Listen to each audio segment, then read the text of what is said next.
Okay, I am so happy that Shift and Pride Pop-Up were able to collaborate on this. Whenever I was working with the Pride Pop-Up, one of the pillars is substance use, and I thought this was the perfect way for Shift to get involved with this and get students involved. So for those who don't know, Shift is a brand new, innovative program whose mission is to change the culture around substance use and misuse on campus through creating a holistic experience for students that focuses on well-being and reduces harms. We aim to do this by starting a conversation and enlisting the entire community, both on and off campus. So before we start, I'm going to share my screen. We have a little community guidelines thing for people who are in there, just for everyone to feel more comfortable speaking. So I'm going to show that real quick.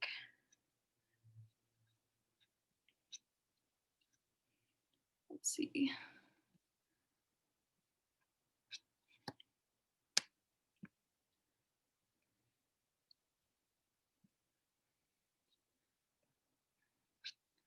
Awesome. Okay.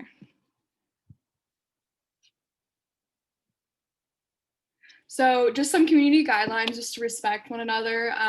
Privacy is critical, especially since we're recording this. If you don't feel comfortable engaging, you can, turn off your camera, just whatever you're comfortable with. Listen to understand and learn and keep an open mind. I don't think we'll have any issues with the airtime, but just in case, let other people speak. And then assume positive intent. And then, if you have anything to add, please use the chat box. That would be great. Okay, I'm gonna stop screen sharing. And I wanted to introduce the amazing panelists who are involved. So I wanted to start off by introducing them. So we have Ian Bell. Ian Bell is a clinical social worker at the Counseling and Mental Health Center and received his BS in psychology and master's in social work from the University of Texas.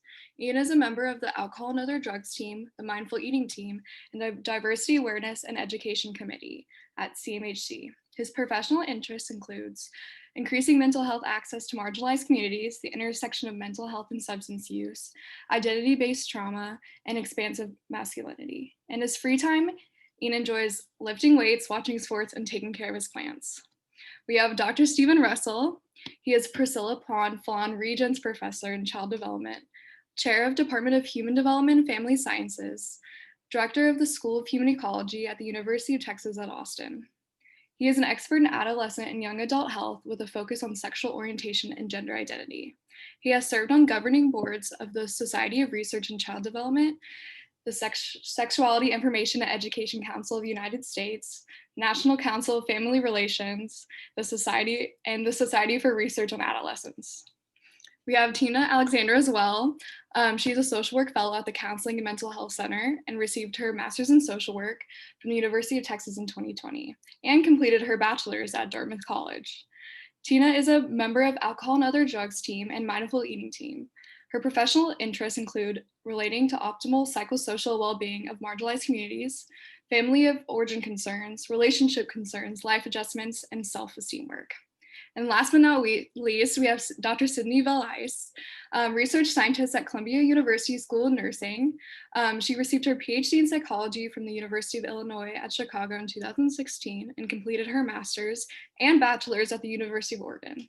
Dr. Velice works with Dr. Tanya Hughes on the 20-year Chicago Health and Life Experiences of Women longitudinal study of sexual minority women's health and is currently funded by the NIAAA Pathway to Independence Award. So I wanted to thank you guys again for being here today. We have amazing speakers from all across the country. So I wanted to start you off by asking how you got interested in substance use from a research perspective and a practice perspective, because I know a lot of students are trying to figure out what their research interests are, and I would love to hear your feedback on that.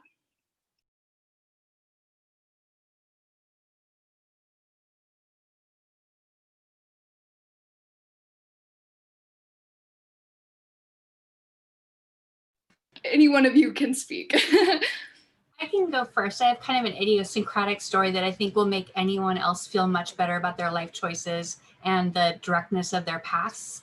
I really wanted to work with Dr. Tonda Hughes for my postdoc. I didn't specialize in LGBT health in my PhD program because that just wasn't an option. No one studied it.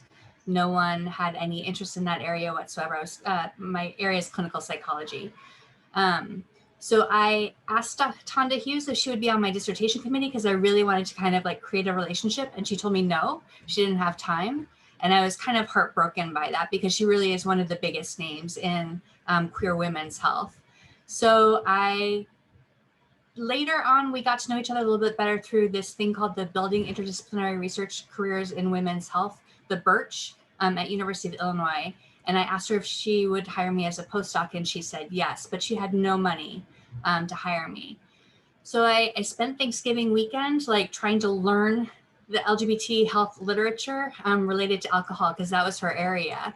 And I found that there was like this massive dearth of research on relationships and drinking among queer women. And that's where I sort of decided to stake my claim. So I can't say per se that substance use is a huge interest of mine, but I will qualify that. I've become more interested in it, and increasingly I'm becoming more and more interested in marijuana use because my K99 study, the study that's funded through NIH, is a study where I'm interviewing same-sex female couples, queer women's relationship couples. And marijuana keeps coming up over and over and over again in the couples as a way to avoid feelings, to cope with feelings, and it's creating a lot of like stress within the relationships when one member of the couple smokes and the other one doesn't. So that's been really fascinating to me, getting to see how these things play out in the relationship and how it affects the relationship and how the dynamics of the relationship may shift because of substance abuse or use is really fascinating. Thank you so much. That's a great story. I really like admire trying to find a mentor that is doing work that you're interested in and trying really hard to, connect with them and work with them is amazing. Anyone else have a story or a reason why they're interested in substance use?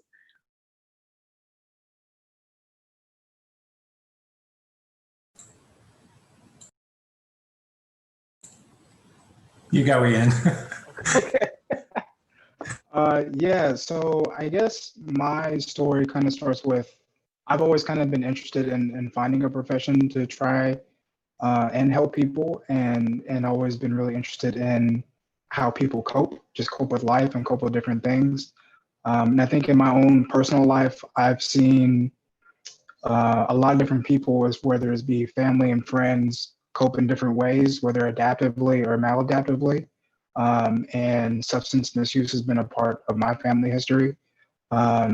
So I think going from there and then kind of getting involved with social work, and my first job after actually being at a research clinic, working on substance use prevention and substance use treatment with adolescents, and kind of seeing the interaction or the intersectionality of how people were using substances for different reasons to cope with different things. And a lot of times that intersected with the identities that they hold. And I think kind of going from there and then like starting my professional career like as a therapist, and was just really interested on kind of destigmatizing talking about substance use and just using that as a way to talk about coping in general, and also using that as a way to talk about like why do we cope with these things, and using how we use these things at times to cope with oppression and discrimination and bias and our own self-judgments and the dissonance that we hold within ourselves. So yeah, it's kind of my story. Cool. Well, I'm a sociologist that studies human development, and I was really interested in sort of LGBTQ young people and the supports and opportunities they have to just grow up and just kind of I'm sort of a developmentalist by heart. And so I'm just interested in the things that help kids figure out who they are and who they want to be. And, we know that there are a lot of things that get in the way for sexual gender minority young people. And so substance use is that, and mental health are kind of the two that sort of substance use is the behavioral side and mental health is the emotional side of the kinds of things that that interrupt the possibilities for LGBTQ young people and that are, I think, the product. I mean, it's interesting because it's the product, they come from minority stress, the kind of stressors that LGBTQ young people experience in their lives. But interestingly, also, their substances are a space for community. So you have kind of a, an intersection of both. There are many stories about the ways that we find out who we are through like hanging out with people and in places where alcohol is a thing or other kinds of substances. And at the same time, as Ian, you were saying, like, using substances to cope with stress is like what human beings do. So I've been interested, that's why it emerges for me as important when I think about the well-being of sexual gender minority young people.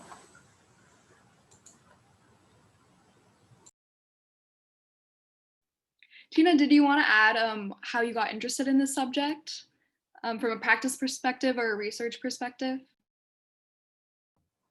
Yeah, I went to an alma mater that at one point had a keg of alcohol as its mascot, and I just at that point kind of researched a lot of just drinking culture in general. And so when I started graduate school, I realized just maybe some of the limitations of intersectionality in a lot of research. And I'm just like, I mean, from a social justice perspective, I was just like, oh, well, I can bring like a different perspective. So for me, it is more of just a professional interest of mine. Yeah. Awesome, thank you. And Dr. Russell, you kind of touched on this question, but for people who don't know and are new to understanding why there is such a high percentage of LGBTQIA community members who do use substances, what are like some of the risk factors that result in the high use of substances in the community? And what are some of the challenges that people go through that would result in that as well?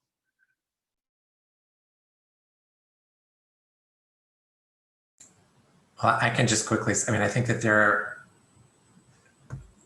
discrimination is a bad thing. And people self-medicate, essentially, their stress. And so discrimination comes in lots of different forms. My focus is on young people, but we see across the lifespan the ways that experienced discrimination, discriminatory events and experiences in your life, or just, and this is the important thing about this thing that was called the minority stress model, just anticipating it, expecting to be treated differently, and then what we call internalized stigma, like starting to feel that you're not worth it. All of those things are real in the lives of people that are pushed to the margins. And I think that produces this thing. And then on the other side, and I do want to say on the other side, there is this productive piece where like alcohol may be a way to connect with people. That is not in and of itself, that part of it is not a bad thing, right? And so like I think it's anyway, it introduces this dilemma for lots of people.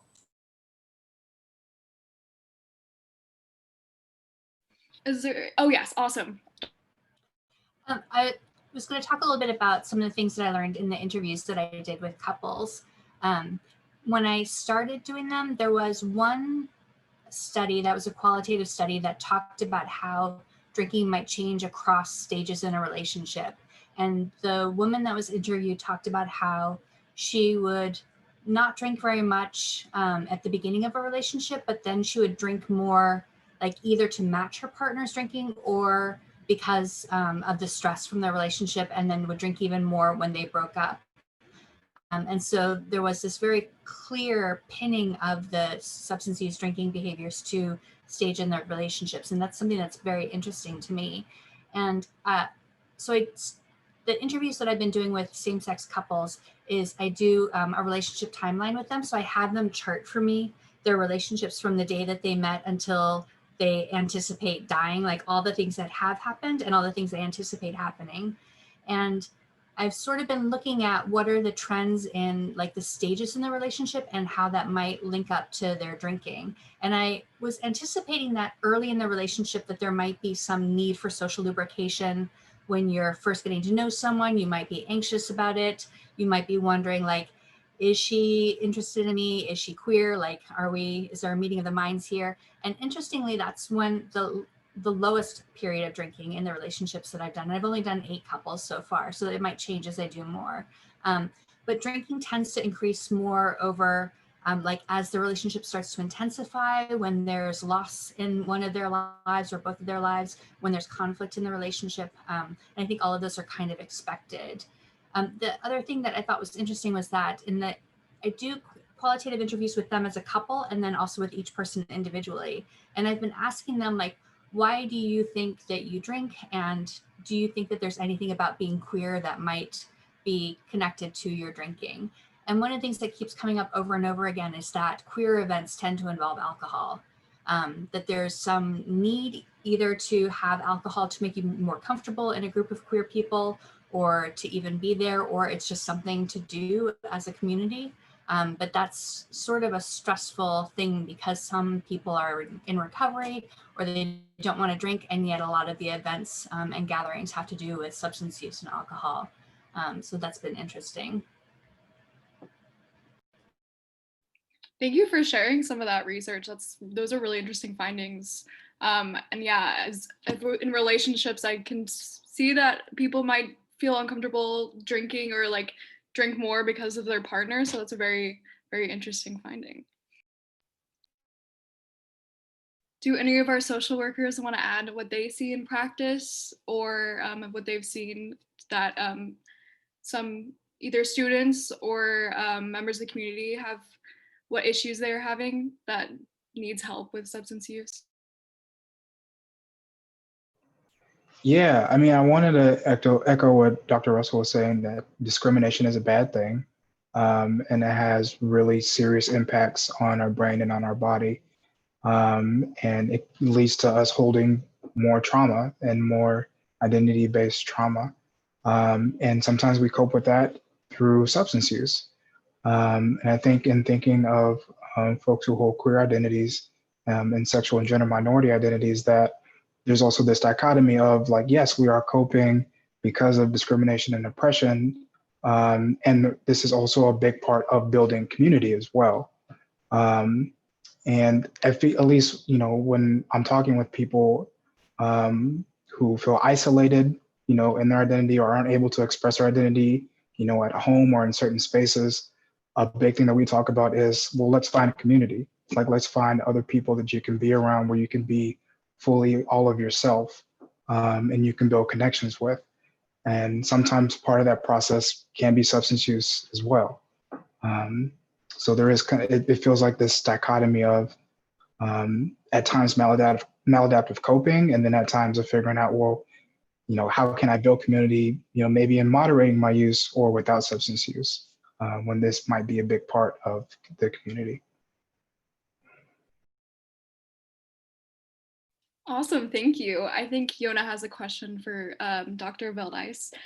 Do you think that low frequency of drinking at the beginning could also be due to a partner's insecurity or their dependency on alcohol or substances? Yeah, it could be about insecurity. It could be about not wanting to look like you need to use substances. It may be that anxiety is pretty high, and so you want to appear as though you've got everything under control. And also, what I called that phase testing the waters, because there was a lot of, with these couples, like just sort of like watching the other person and observing how they behave and how they interact with you, to see whether or not there's something there or not. And so there might also be a need to be not under the influence of anything because you are so hyper vigilant to what the other person is doing and how they react to you. The drinking starts in the relationship in the 8 couples that I've done during what I call the firsts. So first sex, first date, first kiss. So those things might need a little bit more alcohol, especially if this is your first same sex, same gender relationship. If this is something you're nervous about, one of the couples that I interviewed, they were both Muslim. They didn't drink, but there was a lot of anxiety in their relationship about it probably took them like 6 months to even decide that they both were sort of interested in each other. So I think there's a whole lot of anxiety going on during those phases. These are also all really young couples for the most part. So I'm getting them at early identity stages and also early relationship stages. I think as I interview more couples, I'll get a lot more diversity in terms of age, and people who are more comfortable with their identity, more settled in their identity, and more experience with relationships. So it'll be interesting to see how that changes. Yeah, thank you so much for answering that question. Yeah, and I want to spend some time on this. I know we have some amazing people from the CMHC. I know we have people who are across the United States and people in Austin. And I wanted to touch on some of the resources that you can offer students who would watch this, that you know of in the community. I think the system is built so where it's difficult for people to navigate and find these resources. So I really want you guys to shout out what you guys offer, what you know about in the community. I think that'd be amazing.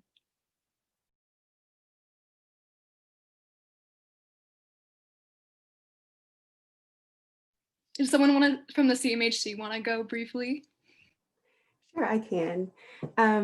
Right now, like we offer counseling services, and then for those that are wanting to moderate their usage, there's Motivated to Moderate, which is a closed group. There's also a drop-in space this semester that's brand new for people. I think it's more kind of our catch-all for people that are just maybe wanting to dip their toe into examining and being curious about their substance use. And then we also have our AOD team that if you're wanting to specifically address your substance use, that's another resource. Earlier today, our team was actually looking through, I think is it soberaustin.com, that has just, it's a huge resource in terms of like breaking down like treatment, if that's something you're interested in, or community building. Actually, there's a whole kind of a section on a lot of resources. Sorry, I got distracted. A lot of resources, at least in the Austin area community, which is some of what we were talking about, of like, yeah, if all of the events if the perception is all of the events are centered around drinking or substance use, it can feel a little more isolative. And so it's helpful to have a resource that kind of, like, the baseline is that it's going to be a sober event. And so beyond that, then it's kind of like, okay, let's focus on something different. Did I catch everything, Ian? Yeah, yeah. The only other thing that came to mind is Center for Students in Recovery, which yeah, just provides a space and programming for students who identify as in recovery, and they do smart recovery meetings there. They have AA meetings there as well. They also do sober programming through that center. So it's a wonderful resources, and they have a lot of different types of programming available for different stages. And I was also thinking of just the services that we offer for LGBTQ folks. We have the Queer Voices drop-in group. I don't have like the times and days off the top of my head, but they're all on the CMHC website. The Queer Forces drop-in group, which is just open all throughout the year. We have Tea Time, which is a group for trans-identified folks, which is actually closed at this point, but is run every single semester. And then I'm thinking we also have a space for a queer women support group as well at UT. So I think the UT CMHC website is a great place to kind of look through all the groups that we have too, which I feel like is a good way to kind of test out building community with people who share your identity in a safer space that has a facilitator, has a moderator. And yeah, we have a lot of groups that are identity specific. Thank you so much for speaking on that. I know the CMHC has a lot of resources, so it can be kind of overwhelming for students to kind of find their community in their area. And I know that there's a lot of resources outside of UT for young adults. Dr. Russell, can you speak on some of the local resources that you know of that are helpful for students or young adults? Well, there are a lot. Well, for younger youth, there's Out Youth, there's Algo for queer people of color in town. There are, and you know, it's interesting. I mean, there's a quality of life commission for the city that is more like a government, you know, it's like a government group. And we don't have, you know, we don't have a community center, like a physical space in Austin, like many cities do. But there are lots of, you know, less formal than sort of those organizations, those kind of formal organizations. There are lots of social networks that are, you know, in places like this on our, you know, that we can, that people can access, that range the whole gamut from sports to faith communities to, you know, neighborhood sort of meetup kinds of groups. So I think that there are a lot of, you know, for people who are seeking, you know, the reality is most people's networks kind of organically emerge in their social relationships. Especially in pandemic, I think it's important. It's important to know that you can actually, there are the other ways that, I mean, you know, everybody knows there are other ways, but you know, you can specifically seek out other sort of settings that you can try out or experience for yourself. But I don't know if that's, and actually Ian and Tina may know more than I do about stuff that would be relevant for college students. Probably do know more than I do about. I just know you worked with Out Youth, so I wanted to see if you would speak on that a little bit, but thank you so much. Yeah, and Ian and Tina, we have another question from you by Dr. Valdice. What are you seeing in terms of the use of support services during the pandemic and changes in substance use during the pandemic? If either of y'all can speak on that. Yeah, I think our team actually had a meeting not too long ago that we kind of spent a lot of time talking about maybe kind of a clinical frustration that it's been a lot harder. Like, I mean, I can't speak on, I guess I'll speak for myself in terms of what I've noticed with students is just like it's like an increase of usage and really kind of I think it's really difficult when there's the messaging of like, oh, there's more access with online services, and I do believe that is true, but then also like liquor stores are at record highs in terms of purchasing, and I mean I use alcohol, but all substance misuse has been just historically high, and it's a lot of, in my experience, sitting just with where we're at, right? Like there's so much uncertainty in a pandemic, and then to add on the stressors of being a student, and then the intersection of being queer, and especially my students that are maybe not out at home and now they're at home versus being on campus, and it's just like it's hard. Yeah, that I think that's what I've seen. And Ian, if your experience is different, like feel free to maybe give more hope. No, I feel like I've seen a lot of the similar things and meeting with clients during the pandemic. What I've seen is a big feature of this pandemic is it feels like for a lot of clients that it mimics like some features of depression, right? Like this isolation, you can't go anywhere, like this forced kind of quarantining, right? Where you're not going anywhere, loss of community, and it kind of can further exacerbate what people are already feeling, right? So stuff that maybe felt manageable before the pandemic, that they were managing through community, or that they were managing through coping structures that they did outside of their space, now aren't options. And so now we're left with feeling all of that. And people who had concerns about their substance use before, it's now like, well, that's all I have now. Right? I will always have this alcohol that's in my my cabinet, And so, yeah, I think I've seen the same thing, kind of this increase in substance use just as a way to cope in a lot of situations. Or I've seen substance use shift, where substance use used to be a purely recreational thing that people did with friends and just like hanging out. And now it's become like, well, I don't have anything else to do and I'm kind of bored, or I have nothing else to fill my time, or I'm feeling more anxious, or I'm feeling more depressed. And I know this kind of helps me not feel, or this helps me to feel a little bit less. Um, but yeah, also thinking of just like a compounding effect of having to be home also, and then also not being able to be your full self. If you're not out with your family, if you're not out in your community.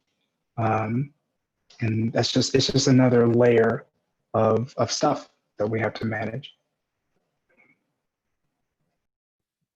Awesome. Thank you so much for speaking on that. I think, yeah, it is very important to highlight that students are pretty much going through it right now, but we'll get through it all of us will.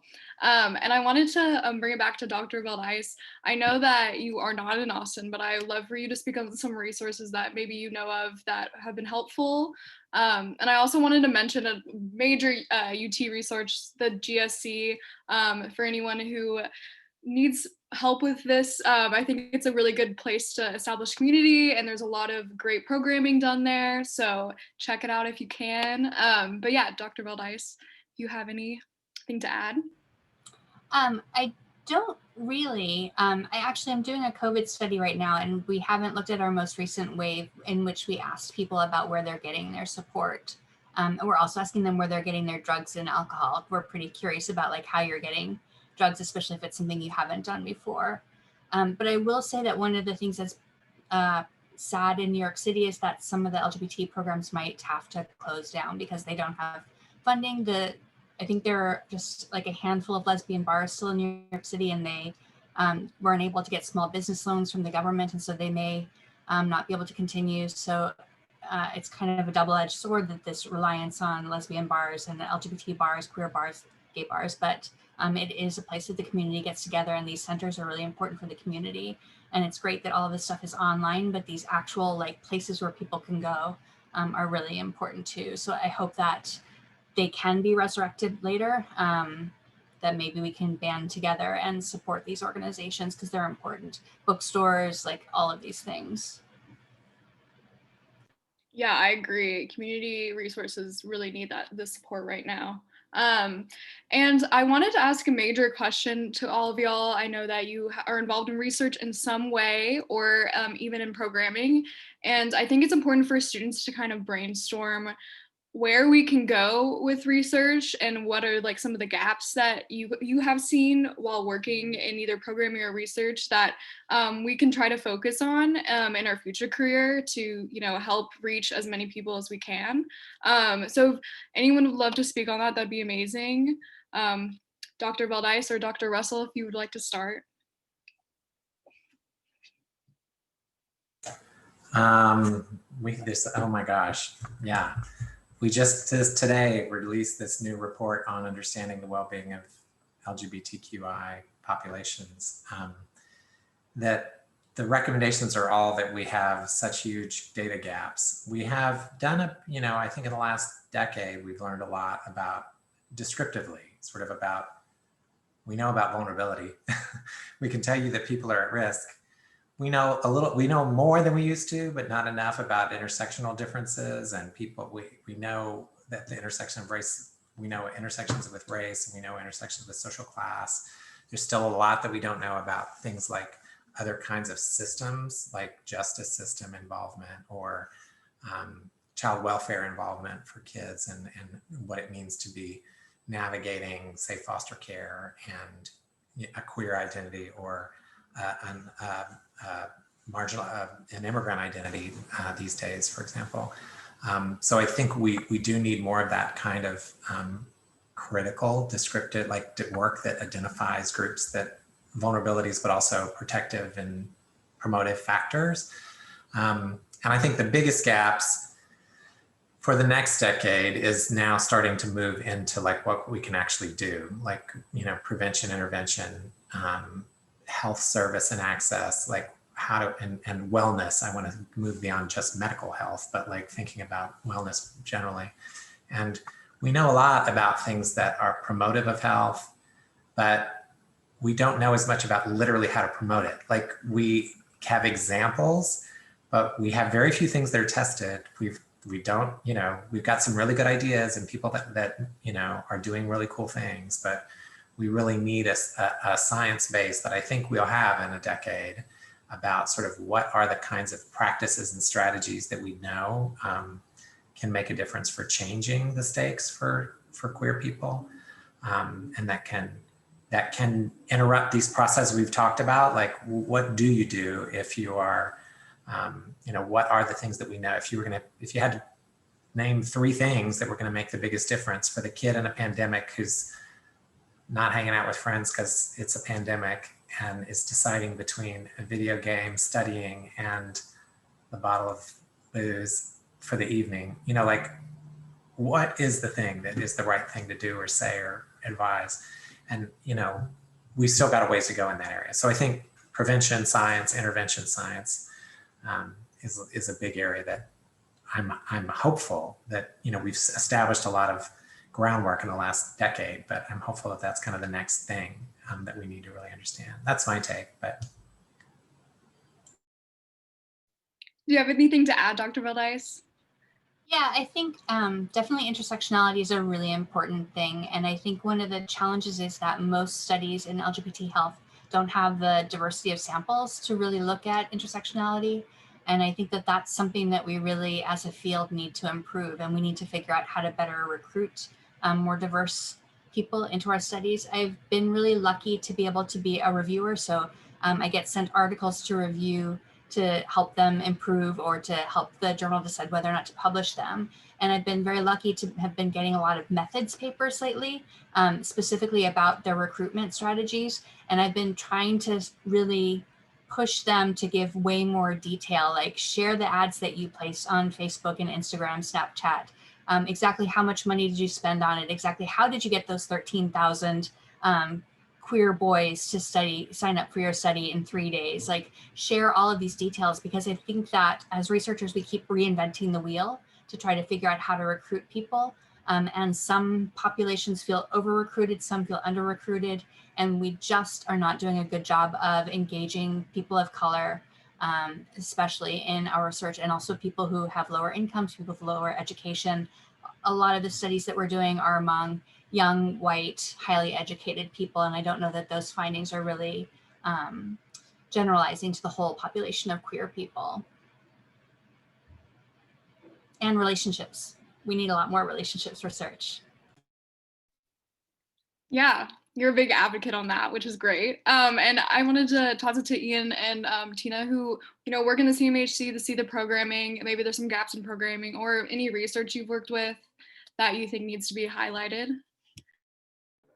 Yeah, kind of echoing what Dr. Russell and Dr. Valdice were saying, just intersectionality. I feel like in the research that I've looked at, it can feel very white, you know, most of the time. It can feel like a kind of small representative sample that represents like a whole community, which feels like, you know, we have naturally some gaps then become in programming and how we're giving services to people. And do people feel comfortable even going to those programs or servicing? And it can also determine like what gets funded or not as far as different type of projects and programming. So I think of that also like at CMHC, and then like as we're, you know, we're running groups and trying to create like prevention and outreach programming for people. I think that's a gap where we can be, you know, creating more programming for, you know, queer, Black and Indigenous people of color, and creating relevant stuff that feels real for people, and feels real in a way that they can then accept information and create behavioral change that feels authentic. Awesome, thank you. And we have another question from Yona, which I think is a really good question. And she would love to hear how clinicians, as well as, you know, programs on campus like initiatives like Shift, would approach students who feel overwhelmed by minority stress, the pandemic, or just feel like they're part of the statistics. You know, I think it's hard to approach students who maybe feel like they're just like, yeah, another part of the statistics. So Ian, if you could speak on that, that'd be amazing. And if someone from Shift could also speak on that, that'd be amazing as well. Yeah, so yeah, as far as like minority stress and feeling like a statistic, I mean, I treat most of that stuff that is identity based. I treat it like trauma, right? Like I treat it as identity based trauma, and we talk about it within that sense of how that lives in our body and how that can increase our cortisol levels and how that can manifest itself in anxiety and depression, and ruminative thoughts and trouble sleeping and nightmares and all these things that are, um, criteria for, acute stress response or PTSD. And so I talk about it in that way to first like normalize it, like this happens, right? Like this is a part of holding this identity within this country and this world. And you're not crazy for experiencing this. This is not a fault of you for experiencing this thing. And so I think kind of starting at this basis of, this is not your fault for experiencing these things. And there's also something that we can do in managing it in a more adaptive way, for us, but also recognizing like, the things that are in our control and the things that are outside of our control as well, and trying to separate those two things. And then also accepting the reality of the world that we're in. And then just, sometimes just talking about like how this all sucks. And, sometimes it just really sucks to be a queer person in America. It sucks to be a native, bisexual woman. Like it sucks to hold these identities that are, that experience oppression and marginalization within this country. And sometimes we just have to sit with that and feel it. And then there's other days where it's like, okay, well, I'm accepting that and I'm doing all these things to create joy in my life. And I'm doing all these things to make sure I'm living the life that I want to live going forward. And it's a mixed bag of all of that stuff, and it doesn't have to look any specific way. Awesome. Yeah. So basically like leveling with the students and, really like understanding their identities, at an individual level, I think is really important. Dr. Valdez, do you have something you wanted to add?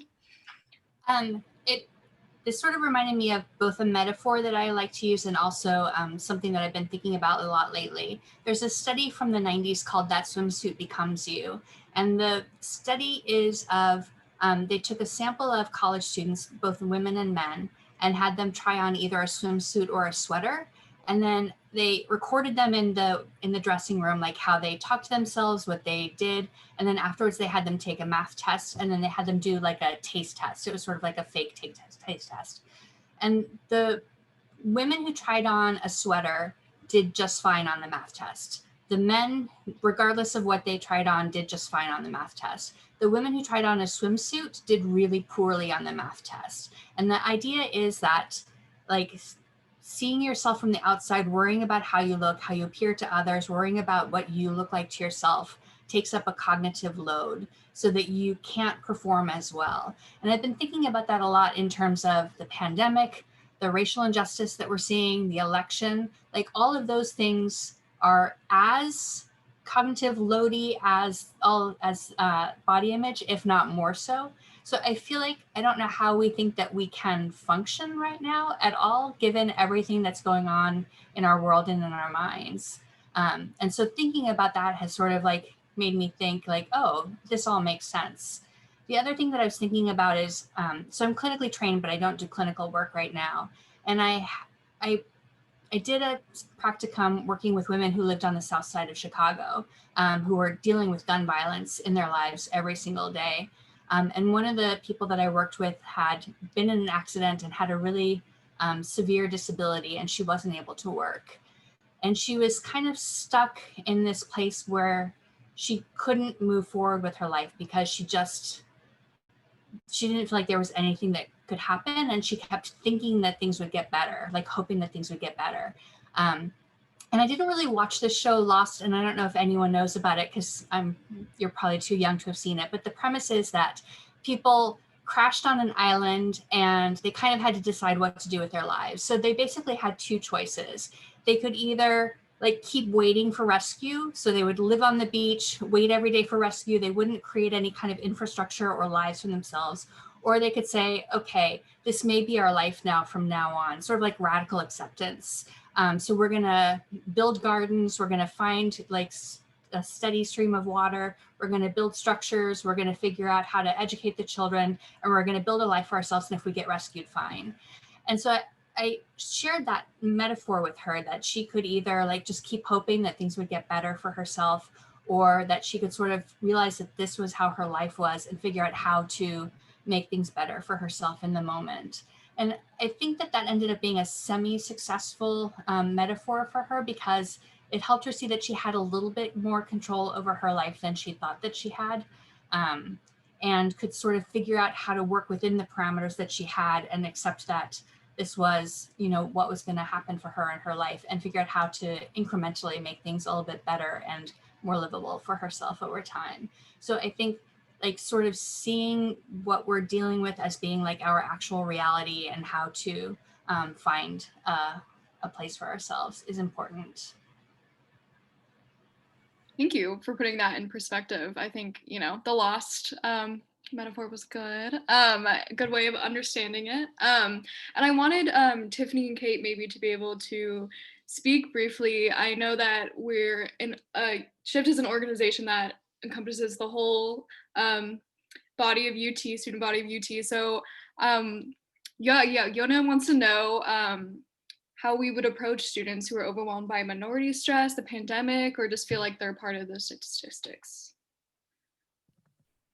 Yeah, easy question, Sheridan, no problem. That's it's a layered one. And I think I echo a lot of what both Ian and Cindy said. I think, which is the amazing thing that exists at UT, being an institution that it is, and a huge one, is that there are so many resources, right? And I think it is absolutely trying to destigmatize whatever help-seeking behaviors or what help might look like, or destigmatizing kind of the shame that goes along with a lot of narratives of being different, or feeling like they don't belong, or they're connecting, or they're exploring, or identity, and all of these things that many of our students kind of share in that experience. So I think certainly CMHC and so while I am the director of Shift at UT, I am by training a dance movement therapist, and I've been a practicing clinician for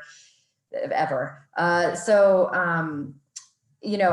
think I'm a huge advocate personally of therapy, though I also acknowledge that help looks different, and help seeking looks different for everybody. And so it's not the only way, but I certainly think having that space where you feel validated, where you feel safe, where you feel like you can, like breathe in your body. I think the embodied experience of identity is one that we don't often talk about. We're not really trained as a culture, as a society, to think about we're very brain heavy, I think, especially at a research institution, right? We don't always kind of breathe into the body and recognize the experience, and where some of those tensions and kind of stuckness can be. So finding that community, or finding that place where you can really start to process and work through some of those things and find support. I think, a lot of what circles in my head, being, part of Shift and looking at culture changes, is I think there's a lot of things that we could be doing differently to kind of approach. I think certainly validating the experience and the feelings, and looking at the collective and comprehensive trauma that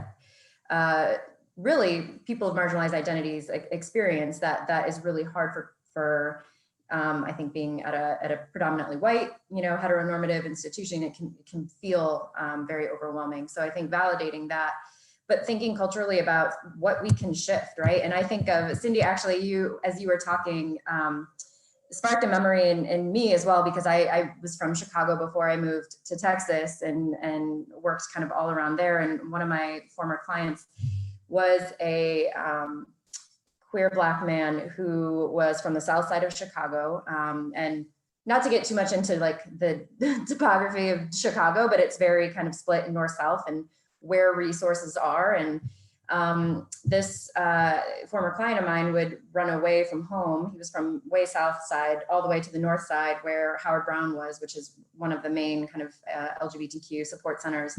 And to get from one place to the other was just a tremendous amount of really creativity and ingenuity and risk. And so it became kind of this pattern, but it was also, so he was often like in trouble for running away and for, you know, not following the rules or things like that. And so, but on the other hand, you know, looking at where resources are and how we make them available, and challenging ourselves culturally, I think, to evaluate that. And I think another part of it is I don't know if I want to say if it's an allyship, but I think it's owning, you know, for myself, I am a cis white woman. And so what is my role and what are my blinders, and leading from that place to acknowledge that I'm not the one with all of the answers, that I, you know, need to listen and step back and really try to amplify the voices of those who are, you know, brave enough and willing to share it.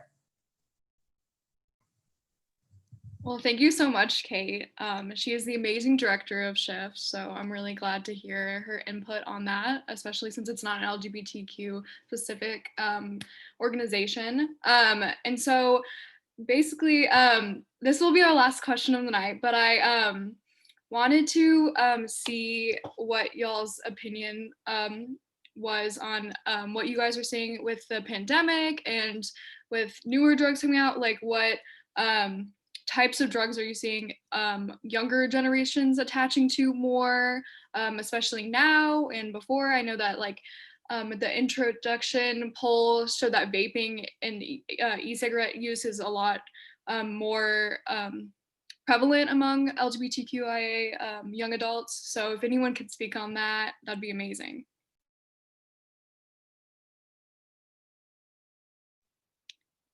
Our researchers, Dr. Russell or Dr. Valdice, if you could. Well, I mean, so this is the bad news part. I mean, we seem to sexual gender minority people and all marginalized, vulnerabilized people lead the way. So something like vaping happens and it only takes a couple of years, and there's a study that, not even that long, there's a study that shows that it's the most vulnerable people that are overrepresented in the folks who are, you know, participating in that thing, whatever it is. And so I think it just, it says a lot about, you know, people who are adapting. I mean, in some ways it's like people who are first responding to people who are trying new things, people who are out in the world and engaging, and in ways that are, I mean, I'm a developmentalist, right? So in ways that we should have lots of opportunities for people to try out new, for young people to imagine themselves in new ways and to try new things. The dilemma is when the new things are things that actually are going to cause harm when you're 50, if you are doing it when you're, you know, 17. So, and, you know, so that's the, so I'm pointing, I'm trying to disrupt a little bit that like, it's all minority stress and it's all because people are treated badly, and also say there's resilience and there's kind of adaptability and there's creativity in the context of stress, and people are trying new things and doing new stuff is part of it. I don't think we know enough yet about vaping, although I think probably what we're going to learn is that it's a lot like smoking and a lot like marijuana and a lot like alcohol in terms of the kinds of reasons that people engage. So I don't want to make it sound like it's all creativity, wonderful stuff, but I do think there is some form of that the people who are out there trying new things are people who are both self-medicating but also like living in the world, you know, figuring it out. And so it's like, how do we adapt that in a way that's positive is I guess the question I have about vaping, because I don't know yet. I don't think we know enough unless other people on the call are like really ahead on like what's the latest on vaping, because it would really be like in the last few weeks if there's some brand new what's going on with vaping. But Thank you. And yeah, I think like the newer stuff, I think they look at the majority population before they would look at LGBTQ specific populations, which also results in a lag in research. So yeah, Dr. Valdice, do you have anything to add? Yeah, we actually just published a paper on asthma among queer youths and inhaled substances. And girls especially used inhaled substances at much higher rates compared to heterosexual girls. There were fewer differences between queer boys and heterosexual boys. But definitely the higher rates of vaping, synthetic marijuana, inhalant use, all of those things were contributing to the higher risks for asthma, which is really concerning because queer women especially have much higher rates of asthma than heterosexual women. There's fewer differences among men, which is really interesting. I was going to say something else and now it's gone. That's fine. If I'd love to turn it to Ian or Tina if you have anything to add, and if you remember it, feel free to jump in. I apologize if I suddenly leave. My connection has just been horrible today. But in talking about disconnection, some of what Dr. Russell was saying earlier of maybe so the word deviance came to mind, and I didn't necessarily mean it as something that was bad, but just different, like a subculture. And I think that some of the beauty of intersectionality is that it is always kind of slightly tangent to the mainstream. So whether it was voguing or something that was there was coolness there. But then when it comes to coping strategies with substance use, I feel like there's just this disconnect that we haven't figured out yet of why wasn't this the cool thing that was, I don't know. I don't know, it's an unfinished thought, but I was thinking of that. And then something that was also mentioned that I was interested in asthma, because I know that at least with Black adolescent children or girls in particular, their rates are higher. And oftentimes, I was reading a research that was talking actually about hair and the idea that acculturation of into Eurocentric standards of beauty was preventative for adolescent Black girls to work out because they didn't want their hair to curl or kink up. And so I was more asking questions, I think, in the response of, well, what does it mean in intersectionality to bring in race on top of all of the other differences, and how can that be utilized to be more of a resilient factor and to be an encouraging and a celebratory thing rather than something to distance and disconnect. Yeah. That's an amazing question. And just I could talk hours about that with everyone. So thank you for bringing that up. I think it's a good place to just sit and think about. And I love to have these conversations with my peers and my mentors as well. So Dr. Valdice, do you have anything you want to add?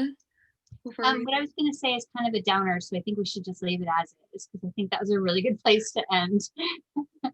I agree. Well, I wanted to thank everyone, all the speakers for coming. This hopefully will reach a lot of students now in the future, and maybe have them imagine a new future with newer research and better programming to help reach more people. So I want to thank you all for your work, and keep doing amazing work, and y'all have a great night. Thank you so much for inviting me.